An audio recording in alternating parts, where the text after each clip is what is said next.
CatSynth TV. Yeah, boy! It's the Red Robot Show, featuring the Red Robot and Lyndebot 2000, broadcasting to you directly from Space Station 7, with tonight's special guests, Amanda Chaudhary, Jason Berry, and Bill Wolter. And now, here's the host of your show, the Red Robot! Greetings. We have a great show for you tonight. Please welcome our first guest, the lovely and talented Amanda Chaudhary.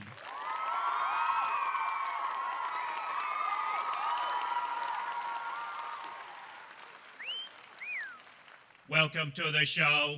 It's great to have you back again. Thanks, it's great to be here again. It's been a while since we've seen you. Indeed it has. We've been really busy with a lot of new music, and that's what we're here to talk about today. Well, you look great. I like your hair. Oh, thank you so much. You have a new album. That's right, I have a new album out. It is called January's Suborbital Denomination. Where does that title come from? Well, that title actually comes from an episode of the original Mission Impossible series, where in one episode they were using the term January Suborbital Denomination as a passphrase. We were watching that episode, I heard the phrase, I loved it, I thought it'd be a great idea for a title, and so here we are. Mission Impossible?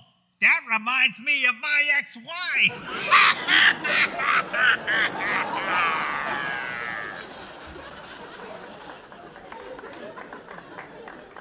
Oh, you are such a cad.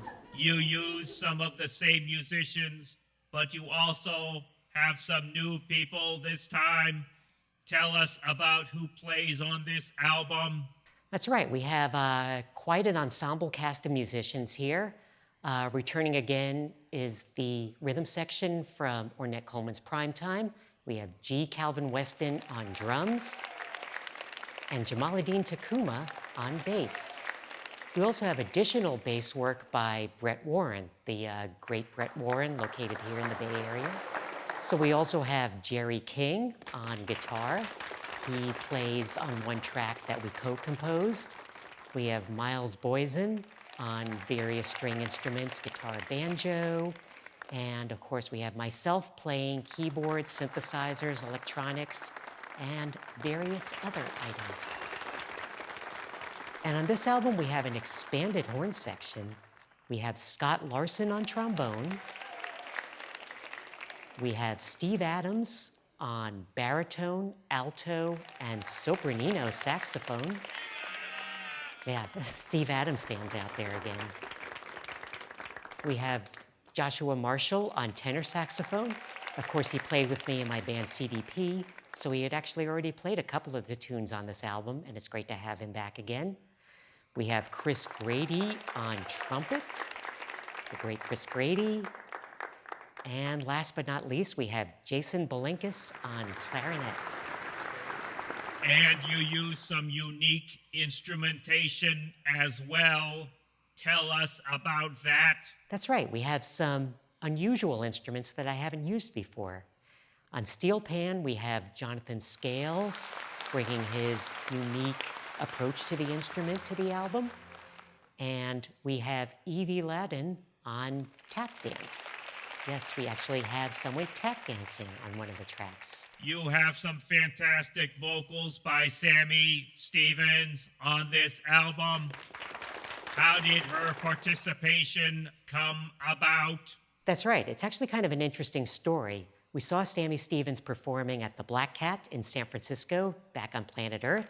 San Francisco, of course, the home of Starfleet Academy. And I had been looking for the vocalist on this album, and I wasn't sure who to use, and we were just blown away by her sound, her versatility, her energy, and I asked her to be on this album, and she graciously accepted. And so we have her now on 4 different tracks, quite different from one another, and she really brings a unique sound to each of them, but it's also unified by her voice. This is your second Meow Meow Band album. So yeah, this is the second Meow Meow Band album, and Meow Meow Band is the name I use for my large ensemble projects. And of course, as we talked about earlier, we have quite the cast on this album. But it is a bit different from the last one. That's right. So we have a lot of the jazz funk fusion that we had on the earlier album, a lot of the experimental electronics, but I really wanted to try some different things. I wanted to try some psychedelic, sort of Beatlesy type stuff. I wanted to try some other types of jazz, maybe more old-timey, so we have something from the 20s and 30s. We have something from, say, the 50s swing era. And of course, since I had this amazing singer, I wanted to just give her this soul ballad to belt out, and she just did an amazing job on that one. There seems to be a thematic unity going through this album. Right, so I would kind of think of this as breaking down into an A-side and a B-side like you would have on an old record. The A-side really is all connected from the beginning through the big soul ballad Kislev. The B-side is a little more varied in terms of the songs standing on their own. I picked up on the theme of the desert. It reminded me of the great quote by Edgar Varese about his piece Désert. The title of the piece regards not only the physical deserts of sand, sea, mountains, and snow, outer space, deserted city streets, but also distant inner space, where man is alone in a world of mystery and essential solitude. Well, Robot, that's really insightful. And of course, Edgar Varese is one of my big influences, and I do really love the desert. So there are a lot of references to that here. There's driving through the desert, wandering through the desert, kind of brought from the Book of Numbers and some of that. But there's also the aspect of the desert which is solitude and maybe even a little bit of loneliness.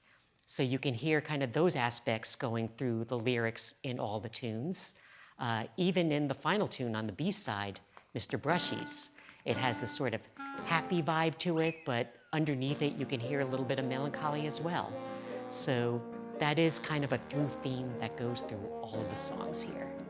Well, it is an amazing album. You use a lot of different synthesizers and electronic instruments on this album. Can you tell us a bit more about them? Yeah, tell us a bit more about the synthesizers. I knew you would want to know about the synthesizers. Well, I do actually have, just like you have there, a Mini Moog, a vintage 1970s version that was on here. We have an Octave Cat synthesizer. Of course, it's Meow Meow Band. We had to have the Octave Cat. I have a Yamaha RX-5 drum machine.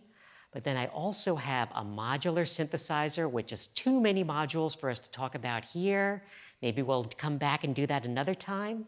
And I do have quite a variety of software synthesizers. I have several from the Arturia V collection on here, as well as several from the Cherry Audio collection. That also includes a lot of vintage synthesizers, including some unusual ones like the Novacord that we hear in one of the tunes. We have to be careful with all of these brand names being mentioned. Yeah, it sounds like you have some sort of endorsement deal going on there. Well, I can't really talk about what deals I may or may not have. Right. The secretary will disavow any knowledge of your actions, etc., etc. Ha ha ha ha ha ha. You're right. Oh. So, what is coming up next? I have some more Meow Meow Band compositions I'm working on. Now, of course, those are long projects. They do take a while to complete. This last one was 2 years. So while I'm working on that, I'm also looking at doing a solo electronic album, which I think will be out sometime in the not too distant future next year. Great. Thank you so much for coming by. The always wonderful and spectacular Amanda Chaudhary. We need to break for a commercial. Coming up next, Jason Berry from the Nubdug Ensemble. Stick around.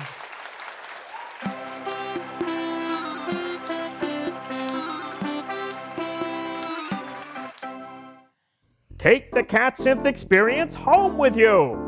CatSynth merch, delivered right from the store, straight to your door. We have t-shirts, drinkware, music, and more. Just head right on over to shop.catsynth.com or scan the QR code today.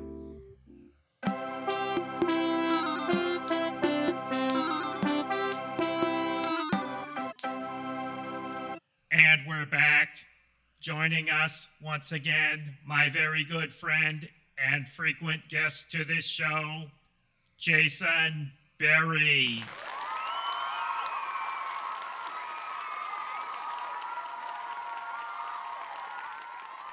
Hey, thanks a lot. It's great to be here. It's been quite a few years at this point, hasn't it? It has been quite some time since you came to pay us a visit. Yeah, well, things went at the pace they needed to go to. I do have a new album, as you mentioned.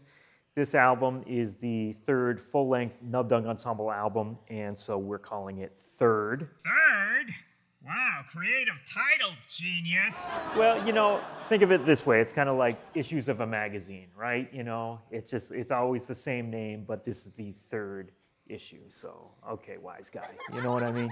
This album took quite some time to complete. Yeah, this one took a little bit longer because of a number of reasons. It's a very ambitious project, and as I like to say, ambition is indeed the topic of the album. It is a musical adaptation of the William Shakespeare play Julius Caesar. Fantastic play. Yes, it is a fantastic play. You're right about that. And it's just something that, got to start working on this like right around the December of 2022, really just started sketching things out and just started, working on ideas. And, I knew I wanted to write something topical. I knew I wanted to put a lot of work into the lyrics. I kind of felt like I wanted to adapt something. The reason for that is Stephen Sondheim died right around that point, and I had not really looked into his musicals so much. I mean, apart from the lyrics he wrote for West Side Story, I wasn't as familiar with his music. But around that time, I started looking into that stuff. And Sweeney Todd was something I thought was really fascinating, and I got like kind of a piano reduction score. I was looking at that. And so I knew I wanted to work with a bigger theme and possibly do like an adaptation, like the Sweeney Todd musical is kind of based on some stories that were kind of floating around. So I was looking for an idea, and I had started working on a kind of Beatlesy sounding tune, which ended up to be the composition on the finished album called The Ladder. And I was trying to think about how would this work, and I thought back to, remember at the end of I Am the Walrus, there's that little bit where somebody's fiddling around with a radio and it picks up the BBC broadcast of King Lear. And I said, well, that might be kind of interesting, trying to adapt King Lear into sort of a musical thing. And, I'm not as familiar with the play.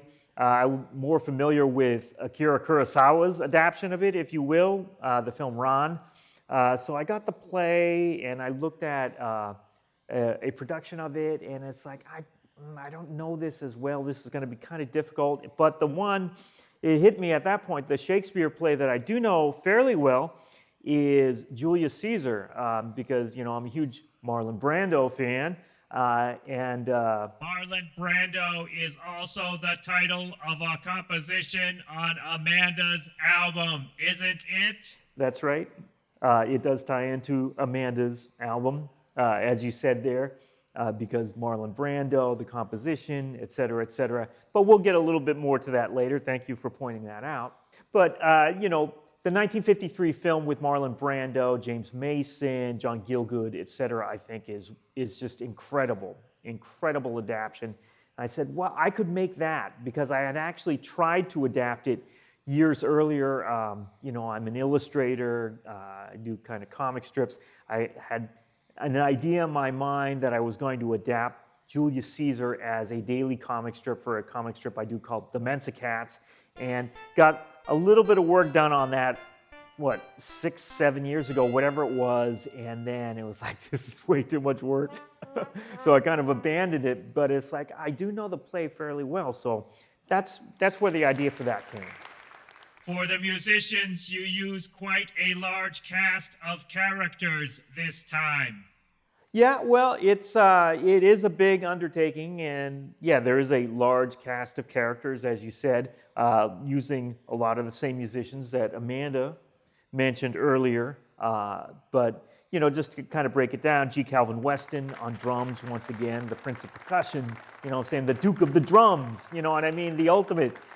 You know, we've also got John Haynes on drums and percussion on some of it. Brett Warren on bass.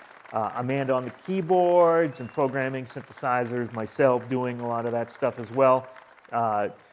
You know, Miles Boyson on guitars and various other instruments. Kind of wanted to get a little something else this time around. You know, I always like to change up the orchestration or put a constraint on myself each time I'm doing an album to give each album a different, unique flavor. Really wanted to use a lot of vibraphone this time around, so I got Mark Clifford to play the vibraphone on this one. Incredible vibraphone player, you know, just knocked it right out of the park with these amazing vibraphone parts and the solo. He does this really long, nice solo on there. Crystal Pascucci on cello, an instrument I had not used that much. I used it once or twice before, but not to this extent. On this one, John Ettinger on violin. So trying to use a little bit more strings this time around, and then expanded out the horn section a little bit. Got Scott Larson on trombone. Once again, Steve Adams. Steve Adams nuts out here. Look at these people. Steve Adams on all kinds of different saxophones, the whole family of saxophones. Chris Grady, the incredible Chris Grady on trumpet. Sheldon Brown on bass clarinet and alto flute. Jason Belenkis doing clarinet and alto saxophone solo on one of the tracks as well. Dan Cantrell on harpsichord. Kind of got a little bit of harpsichord on a couple tracks. He really did an amazing job with these harpsichord parts. And the vocals are primarily by Sammy Stevens, and Jill Rogers does some vocals as well. Sammy Stevens, again, you know, Amanda mentioned that we had seen her back on Earth in San Francisco at the Black Cat, and just really knocked out by her. And, you know, Amanda and I were both looking for a singer at the same time. And so it's like, well, she can do your stuff and she can do my stuff, you know, because she's that versatile. And, you know, and Jill as well, you know. And so it's got a really different flavor this time around. You know, it's about 50-50 split between instrumental tunes and the vocal tunes. But, you know, really, you don't have to know the story to enjoy the album. I mean, I think it works as just, you know, music. It stands on its own. But if you do know the play and are familiar with the kind of structure of how it works, I think you'll get a lot out of it. And might I add, you know, let's take a look at some of the illustrations in the booklet. You only get these illustrations with the physical disc, but I think that they add a lot to the story. You know, I'm an illustrator, I'm an artist, I see it as a whole package. And so, you know, some of these illustrations, as you see here, will kind of comment on the track themselves or kind of further the story along, etc. But it's an entire package. What is it about Julius Caesar that attracted you to this story? Well, what attracted me to the story? I mean, the story is, it's timeless. It's timely and it's timeless. You know what I'm talking about? It's very much something of the zeitgeist right now, if you will. I mean, it's about ambition, it's about power, it's about politics, it's about populism. You know, it's about, you know, harnessing the madness, the energy of the crowd, the mob, the throng to further your own means. It's about, people who take action to preserve something, and by taking that action, they actually destroy the thing that they intend to preserve. So, again, you can read it however you want. I have my own interpretation of the story, and I've tried to carry that across in the illustrations and some of the lyrical bent. But of course, other people are going to interpret that story in different ways, and that's the thing about Shakespeare. It's just, what Bach is to music, that's what Shakespeare is to literature, to stories. It's absolutely archetypical. These are kind of the foundations of Western society, at least, and perhaps to a greater extent, the culture of the world. So, really, this is some stuff here. Yes, indeed, it is some stuff. But I think it's something, it's a story that really kind of comes across. And, musically, I was trying to do some different things this time around, as always. Like I mentioned earlier, I try to change up the orchestration because certain orchestrations will make you, take the music in a certain way. With this way, I was listening to different stuff this time around. I was listening to, a lot of soundtrack music. I was listening to a lot of Jerry Goldsmith and, Bernard Herrmann, these kind of things. So, that kind of creeps in. The keen ear will kind of, hey, wait a minute, that sounds a bit like this. And it's like, well, what can I do? It's, I take it all in. And like I've said before, it's like I'm a cook. I'm a cook, and I stir it together, and I try to make a new flavor. And that's what I do. Will the next album be titled Nubdug Ensemble Volume 4? No, hopefully the next one won't take another, 2 years or whatever. I've already got a lot of the next one kind of composed and kind of going over it in my head. It will actually have a title. It won't be called Fourth or Volume 4 or anything like that. I've already got a title worked out for it and kind of a thematic kind of structure to it, but it's going to take a different direction from this stuff. You don't want to keep repeating yourself. That's the whole idea, and that's the idea of growing and developing as an artist. Perhaps it sounds a little pretentious to put it that way, but it's like that's the way I see it. There's no reason to keep doing the same old thing. There are people who, for their entire musical career or whatever, essentially just made the same album over and over and over again. And, that's what they wanted to do, and that's what made their, audience happy, and that's what made them happy. So far be it from me to say one way or another, but that's not what I want to do. That's not who I am. I just want to keep changing and developing and doing new things. And that's the long and short of it. You know what I mean? Thank you for coming to pay us a visit. It is always wonderful to see you. You are my favorite guest. You are very funny and intelligent and so very good looking. The crowds all love you.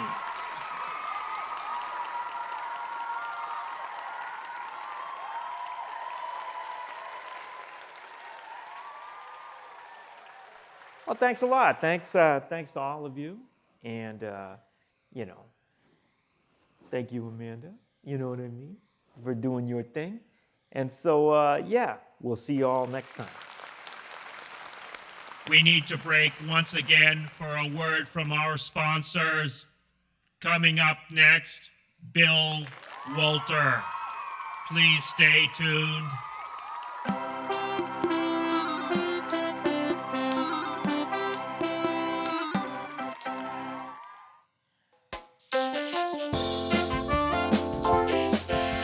Snacks that are made out of corn.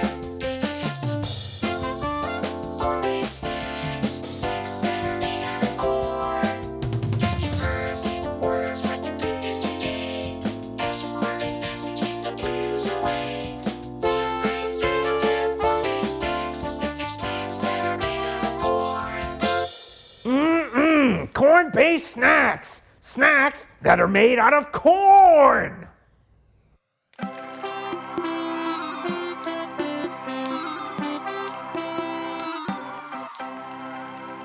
And we're back. Joining us for the first time, our very special guest, Bill Wolter.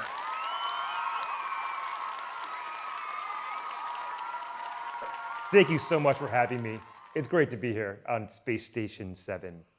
You have a new album out with your band, Ear Brigade. Tell us a little about that. Yeah, it's definitely a otherworldly cosmic experience that I think you'll really enjoy here floating around on the outer debris of the solar system. This album took a few years to complete. Yes, it takes me a while with these labors of love, making these albums. And, there was a pandemic too, and it kind of decimated my band, and I had to rebuild everything and from scratch. And so I finally got it out. Just, finishing stuff is a great thing to do. There are quite a few musicians playing on this album. Tell us about them. Yes, I couldn't do this without the other musicians. It's not just about me. I'm just the kind of creative instigator, getting everyone together and interacting, and it's highly collaborative. I kind of wrote the music, but a lot of the musicians on there, I really want to mention Madeline Toscan, who's the lead vocalist on this album, and she did some great layered vocal harmonies that you just have to hear to believe. The vocals, of course, are wonderful, but one would be remiss to not mention the instrumentalists. Of course, on the opening track, for example, I have a longtime collaborator, Aharon Wheels Bolsta, on mouth harp. So it opens with juice harp, wow, wow, wow, like that, and really great percussive harmonics going on. And he played tabla on the last album, which was really great to have that kind of extra timbre, kind of ear-catching sound on the first track, because with everyone's fragmented attention span, you need to have something that immediately grabs listeners' attention. That was kind of the opening track. I had that in mind. Aharon really helped out with that. Also, Jason Hoops, an amazing bass player, filled in on 3 tracks because we had a bass player lined up and they canceled at the last minute. And Jason Hoop, within a week, learned all the material and boom, just nailed it in the studio. I also want to mention people that are on every track. Chris Loff, amazing drummer who currently resides in Philadelphia on planet Earth, and Ivor Holloway, who's just an incredibly talented saxophonist and iwi player. He plays iwi and saxophone and baritone sax, so there's tons of saxophones. I love saxophone. I love jazz, and I love horns on my music. It's just an amazing influence. I'm probably missing a lot of people. I want to mention Allison Nibalski, who was a longtime band member that helped out with this album and the vibe of everything as well, who has a great group, Qualia. How would you define your music? Is it rock? Is it jazz? Is it something else? Super relevant question, Robot. I mean, it's cosmic music. It's partially Cobian music of magma. I have a few songs that are in the Zool language of magma. Mainly, it's not that I'm trying to emulate that style, but I just like the human voice as an instrument in and of itself without any reference to human meaning. If you're a robot, you got to relate to something, and maybe you don't want it to be the human meaning. It can be just a vocalization or a sound or something. So I just like the human voice as a musical instrument. I love listening to foreign languages. Hoi hamatai, sim rim hamatai. That's some deep Coban over there. When you are composing, how does the creative process go? Great question, Robot. There's creativity inside all human beings. And musically speaking, I practice for hours a day with the guitar and the keyboard, and there'll be little parts where perhaps I'm improvising and something will come out. Usually a chord progression, maybe a melody, maybe a rhythmic thing. And then I like to go to the piano because there's just such a range of I can do things that I could never do on the guitar there, and it's just so easy to compose. Not easy, but it's more my style of composing on the keyboards. And then I have to develop it over a period of time. It doesn't just come out finished. So there's a lot of work that goes into that robot. You know, like, yeah, when you're in your lab at Space Station 7, when you're making a new robot with AI stuff on there. Is there one composition on the album that encapsulates what you are trying to do? Robot, that's an easy answer. It's the first track. It's called Echo Bio Curves.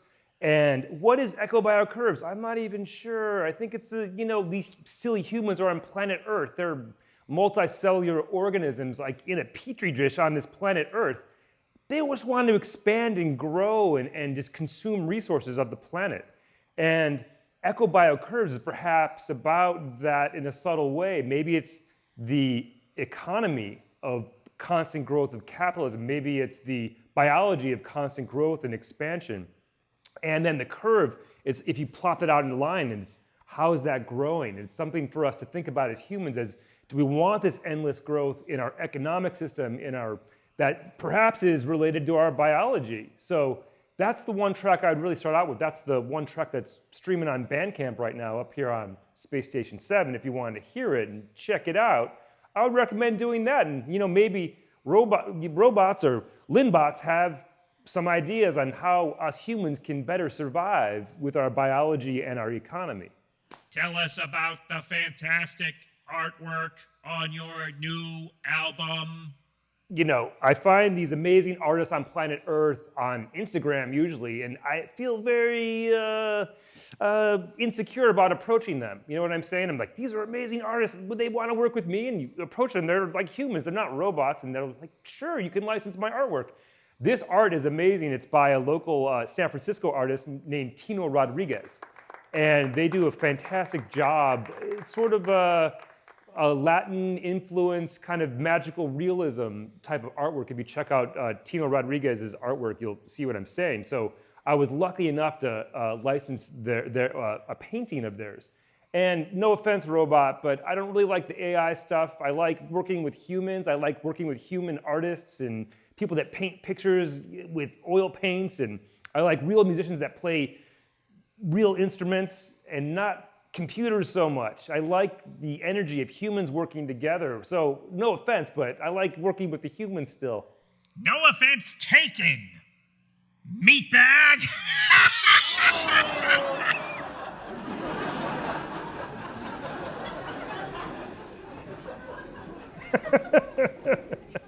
Lyndebot, man, you're looking a little rusty over there. You need to oil your joint or something.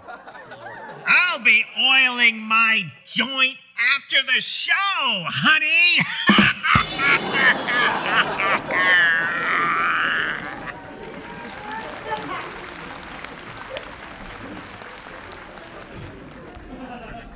So what is next? Are you going to be performing this music live? Great question, Robot. On planet Earth, last night, as a matter of fact, or 2 nights ago, we had an album release concert that was a great rapturous event in Oakland. And in the future, I'm so inspired working with this live band right now. We have Josh Marshall on reeds. We have Matt Lebowski on keyboards of Secret Chiefs and Motar, for example, and Madeline Toscan on vocals. So as the band leader, I'm very inspired working with this group of people right now to fast track my compositional process, to write some stuff, to get it in front of these humans, these lazy humans, and have them write some new music or play this new music that I come up with. So hopefully we can perform in the solar system one of these days on Space Station 7 here. Thank you for joining us tonight. Thank you so much for having me, Lyndebot and Robot, and you know, keep well oiled and well lubricated here on Space Station 7. It's very dry out here. Bill Wolter, ladies and gentlemen. Also, thank you to our earlier guests, Jason Berry from Nubdug Ensemble, and the lovely Amanda Chaudhary. On behalf of myself, Lyndebot, and all the crew up here on Space Station 7, thank you, and we will see you next time. Yeah, boy, it's the Red Robot Show, featuring the Red Robot and Lyndebot 2000. Brought to you by Corn-Based Snacks and CatSynth, the store.